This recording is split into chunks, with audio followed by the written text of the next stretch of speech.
Welcome back, folks, to Lands of Lore. I'm not going to the White Tower. I'm not going. You can't make me. And there's nothing that you can do. I'm tempted to stop the LP now because I'm not going. There is no way in any way I'm going to the White Tower. Ever. That's it. The end of the Let's Play. I'm not going to the White Tower. It's not happening. No, no, no. No, no, no. No. Not going. Alright, I'm going. Well, if that isn't an indication of how I feel about doing this, I don't know what is.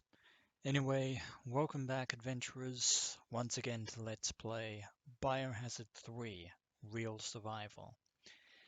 In the previous episode, Jill Valentine left Dario Russo to his musings in his temporary sanctuary, that is the storage container in the warehouse located somewhere in the streets of Raccoon City, as she spent some of her time searching through for any sort of supplies that she might need for the dangers that lurk outside these walls. To summarize, we managed to find some ammunition as well as some gunpowder to craft more ammunition, which is going to be very useful. But even with the ammunition we have, that isn't going to help greatly against the threat that awaits. Now, to put things into perspective yet again, let me elaborate. Biohazard, the first Biohazard, was unkind but fair. Biohazard 2, the second chapter, was unforgiving but playable. But this, Biohazard 3, is the concluding chapter of the Raccoon City trilogy. And it is truly a force to be reckoned with. And much like Akoskia with the White Tower and Lands of Lore, the Throne of Chaos, I absolutely dread venturing through this, especially on Real Survival. But I started this, and I'm ultimately going to have to finish what I start, especially with this Let's Play. So let's go. Now we do have the backdoor key as well, which will enable us to leave the warehouse proper. And of course, once we leave, there'll be a very long time before we need to actually return. And I am truly dreading this. Raccoon City and Biohazard 3 is an awful, awful, awful, awful, awful place. What we glimpsed on the 29th through Leon and Claire's eyes in the Biohazard 2 Real Survival Let's Play, on the few streets that we glimpsed there, was only a sliver of the nightmarish horror that awaits. Now let's do this.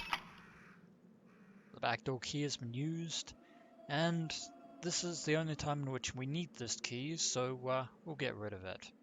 Which will free up one extra item slot. Fingers crossed. Hopefully there aren't zombies lurking outside. Okay, I don't hear anything, but we appear to be in an alleyway of sorts, behind at the back of the warehouse. No trespassing. Authorized personnel only. Well, I would say that this is an emergency. Just check the rubbish bins for any sort of... No, there doesn't appear to be anything but garbage in the rubbish bins, obviously. Or the trash cans, if you're American. And I just alienated my entire audience. And the windows that Jill was looking out, fortunately the zombies haven't broken into here. That may change in the future. I'm taking this as cautiously as I can. Because there is no going back from this point. We can only go forward. There is nothing strange. Yeah, keep telling yourself that, Jill. That isn't helping. And this bicycle actually has an RPD logo on it, which is kind of interesting.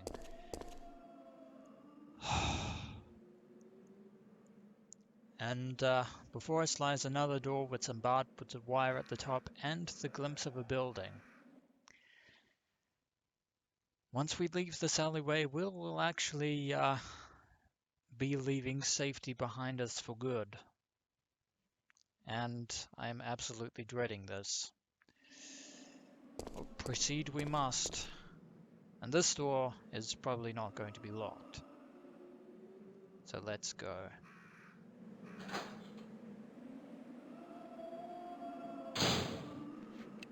And now we've entered very dangerous territory. Down that way is the streets that, yeah, yeah, there are streets, or part of a street that is most likely filled with barricades and debris, not to mention the wandering corpses of the former citizens of Raccoon City, now whose bodies are riddled with the T-virus. We want to go in this direction. We need to try and thread our way through the alleyways as much as possible. Even though the alleyways in Raccoon City are incredibly narrow, it's still better than being in the open streets with hordes of zombies lurking around. And I am dreading this already. I'm still dreading. I will dread till the end of time. Oh my word. Still nothing. Oh god. And here they come. And... oh my word. Ooh.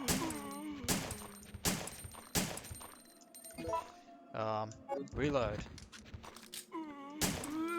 Oh, you're getting up. Fire. Fire.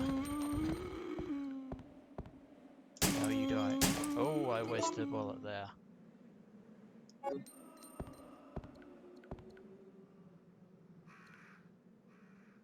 Don't think any other zombies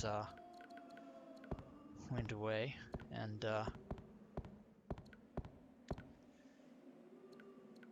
don't think I want to go down that way just yet. I may do later. Let's see what's down these stairs. Yeah. Considering the fact that there are about 100,000 people in Raccoon City. Yeah. And this is very personal for Jill, because Claire Redfield and Leon Kennedy, when they arrived in Raccoon City, they arrived in the aftermath of all this. To them, it could very well be plausible that the zombies, in fact, were the ones that overran the town, when of course it was the T-virus outbreak that caused that. But for Jill Valentine, STARS officer and RPD officer extraordinaire, this is very personal indeed. These are the very people who she survived the nightmare of the mansion incident to try and save. And it all came to nothing. I don't think we're alone down here. Oh my word, I was right! Oh.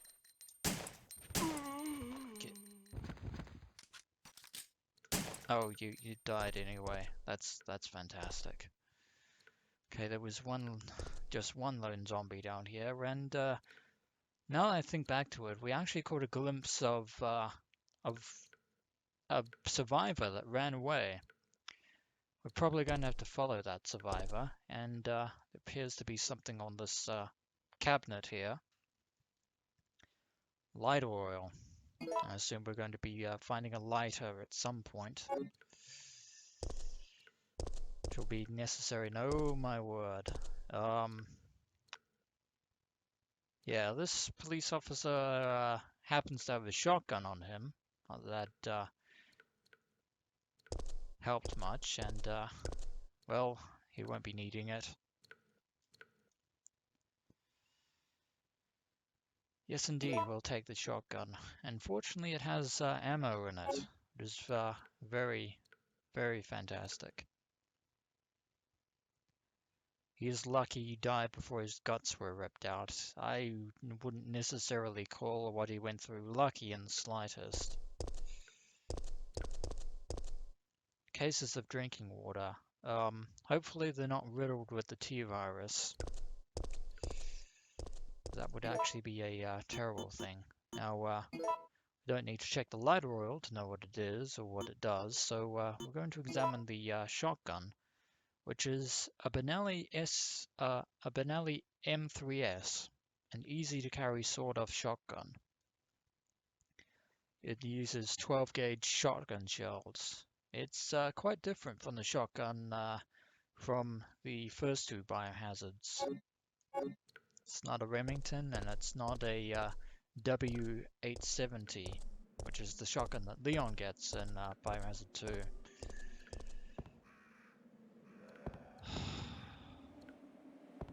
And this is only a taste. This is just a sliver of the nightmare that is Raccoon City. Oh, and there are hot dogs. There are hot dogs, but I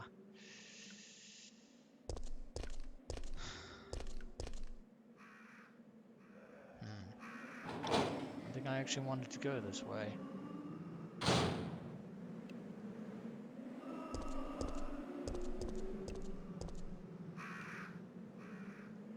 Here we get a glimpse of the absolute desolation of Raccoon City in stereo.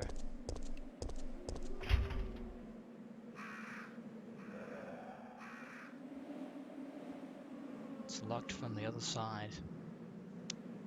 Darn it.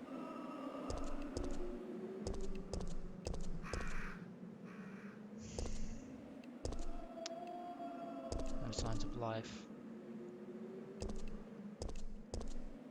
No signs of life whatsoever. Barricades everywhere.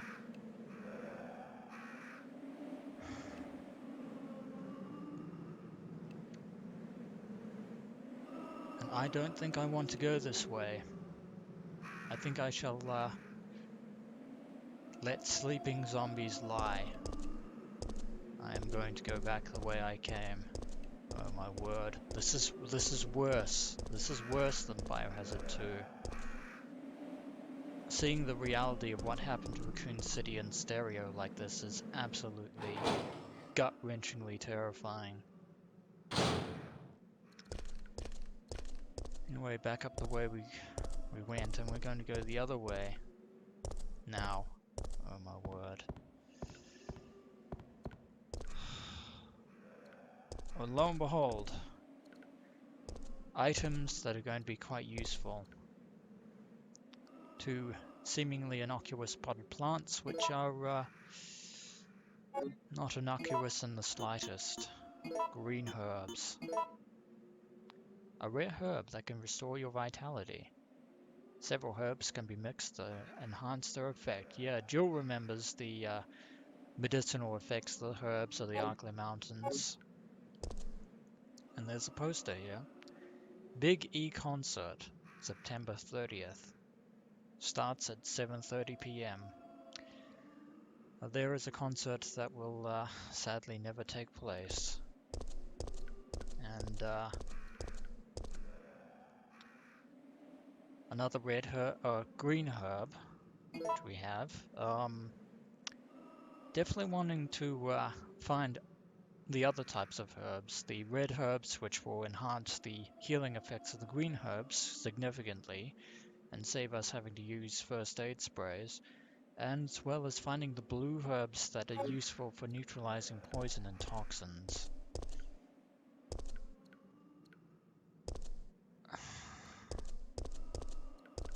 Well, there are no other zombies here for the moment. Oh my word. Now the fire escape. And checking my supplies. Oh my word.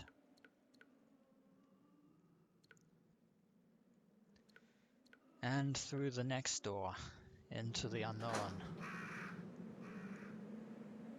There are definitely zombies in this area. Run. Oh my word. Go. Go. No time to check anything. It's the uptown map.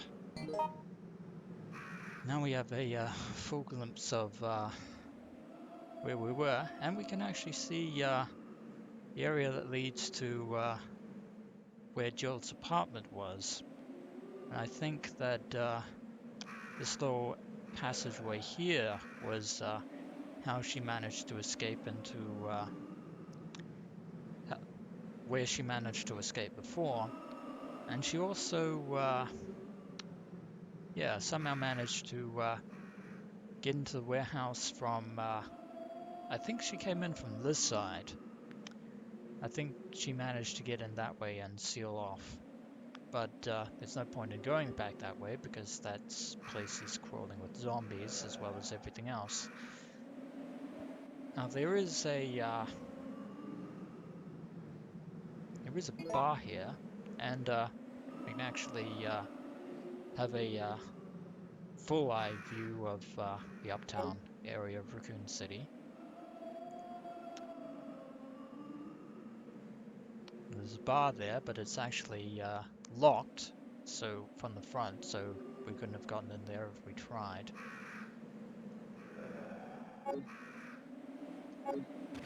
Alright, we need to beeline it before those zombies block us off completely.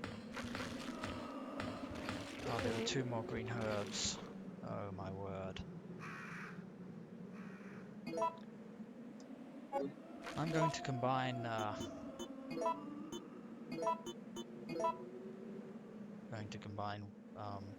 one set of green herbs, and I think I'll take the others. I'll keep the others separate because I know I'm going to use them at some point. Just. Oh my word.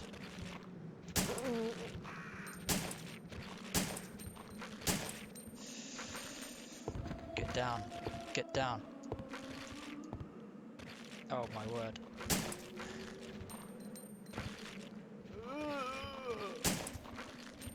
Oh my word.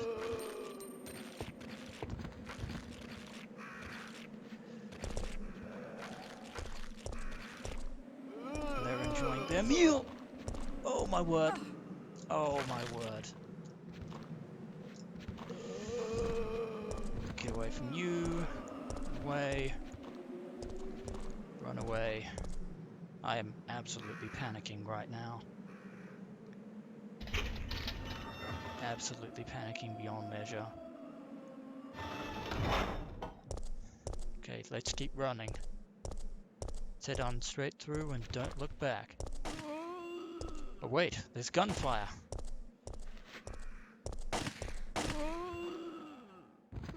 There's the survivor. Oh my word, that was lucky. That was so lucky. Run. Run into here. There's the survivor from earlier.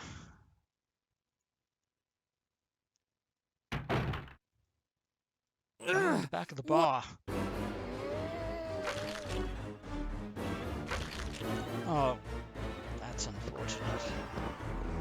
Get away! Zombie managed to get a lucky bite in, but that yellow jacket is somewhat familiar.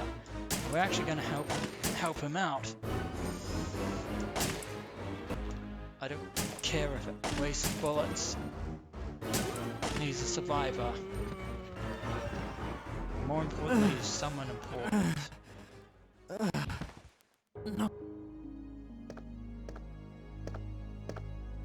Brad, hang in there. Why isn't someone doing something about this? I didn't know you were still alive, Jill. The police aren't trained for this kind of situation. What could they do? Listen, he's coming for us. We're both gonna die. What are you saying? You'll see.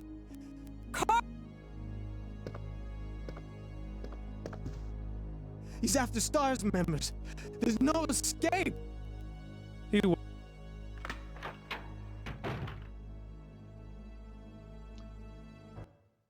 And that, ladies and gentlemen, was Brad Vickers, aka Chickenheart, the STARS Alpha Team helicopter pilot and resident hacker of the STARS unit.